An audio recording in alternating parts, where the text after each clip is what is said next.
Na nataka niambie Mheshimiwa William Ruto kwamba go back to the enda kwa archives ya siasa ya Mzee Moi. Tumewahi kufanya uchaguzi kama hiyo upande wa Nyandarua County, ambapo sasa jana tulikuwa kwa Olkalau. Hii ya wakati wa Mzee Moi ilikuwa ni Kipipiri. Na watu wa Kipipiri, Mzee Moi alijitoa kwa sababu alikuwa anaunganisha wa Kenya. Kusema kwamba kwa sababu hii ndio chama kinachotawala ilikuwa ni KANU. Kasema kwamba kwa sababu kiti ilikuwa ya KANU, watu wenyewe wakakuja kusema akamwasi Mzee Moi. Pati ya Mzee Moi kuletea vitu mingi sehemu hiyo. Na asubuhi yake wakapatia Mzee Moi kura 3 Kipipiri, ambaye ilikuwa ni funzo. So kwa hivyo nataka niseme kwa Wakenya kwamba maneno ya Nyandarua Olkalau tulikuwa najua kwamba itafanyika, huenda ikaenda mrengo ya Kipipiri. Na hiyo ni mambo ya kupanda chuki kwa Wakenya. Nataka niseme ya kwamba leo hii watu wa Kikuyu wakisema sisi tunapikia kura chama chetu ya Kikuyu, wale wengine Wakenya wengine wakisema sisi tunapikia yetu, hii Kenya itaenda namna gani? Kwa sababu naona hii imekuwa ukabila.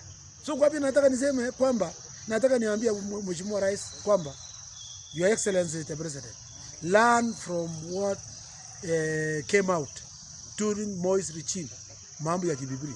Usistuke kwa sababu ilifanyika, hata ulikuwa serikali, ulikuwa kama ulikuwa mbunge na ikafanyika ukiwa naona. So nataka niseme ya kwamba usistuke, Wakenya wengi wako pamoja na wewe. Hata tribes wako nyuma yako. Hata nao Wakikuyu wengine wako nyuma yako. Usiwa na wasiwasi. 2027 Wakenya wamejisomea, wamejionea wale watu wa ukabila, wale watu ambao wanataka kila kitu iende kwao. Kwa sababu lengo la Rigathi Gachagua na timu yake ni kwamba maendeleo yote katika Kenya iende Kikuyu kwa Central. Wale wengine jamii zingine wasionekane. Mambo ya uongozi katika Kenya isiende kwa chama nyingine, iende kwa chama yao. Ndio unaona imeonekana chana kwamba hii ni chama chetu, chama yetu ya mtu yetu. Tupikie kura chama chetu ya mtu yetu. Then where are we? Tunaelekea wapi? Sasa Wakikuyu wakisema chama chetu ni DCP. Sisi chama nyingine nasema sisi chama chetu ni UDA na chama zingine. Wewe utaenda wapi na DCP katika hiyo milima, mtaenda wapi na hiyo DCP yetu? Mtaenda wapi? Kwa sababu mimi naona sasa imekuwa ni matisho. Ana 50 soon and very soon even the MPs wale wako kwa UDA wataama kwa mrengo, kwa sababu kila mtu na okoba asipatikane nje ya uchaguzi. Watatoroka. Na wakitoroka kwa sababu hata wengi walitoroka wakati wa Moi. Wakikuyu wengi walitoroka kwa sababu wakati tuliposhindwa KANU uliposhindwa Kipipiri, wote wakaenda kwa chama cha ya Matiba, wengine wakaenda ya DP, wengine wakaenda kwa chama chao ya ambayo iko kwa milima ama Central. Waliama wakawacha Moi peke yake. Lakini Moi akaongoza Kenya hii for another 10 years bila hawa, na Kenya iliendelea. So wenyinyi mrugaruga kwa kusungura ya chani, tuliwaachia mpige. Sisi tunangojea wanyama, ile mnyama kubwa ya 27 ambayo tunajua ni ya tuta ya William Samoei Ruto.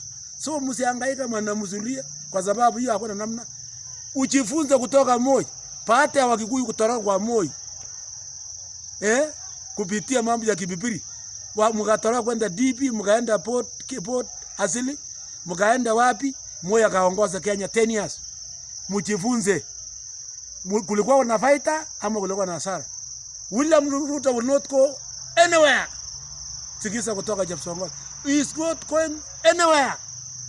In fact atakula 2027 mpaka 2032 tunajipanga. Na waje niwaambie hakuna siku Mkikuyu atapata uongozi ya Kenya tena. Hakuna. Let me tell you, get it from me today. Unless you style up. Wa Kenya si wachinga. Hakuna. Ikitoka William inaweza kwenda Western ama iende Wajaluo. No time. No time. Get it from me. No time. No time. Wakikuyu watapata hiyo kitu. No time. Unless otherwise. Unless you style up. Ati mnakuja sisi kwa mambo ya Olkalau. Sungura ya Olkalau na mnakuja kusema William Ruto atatoa na sisi.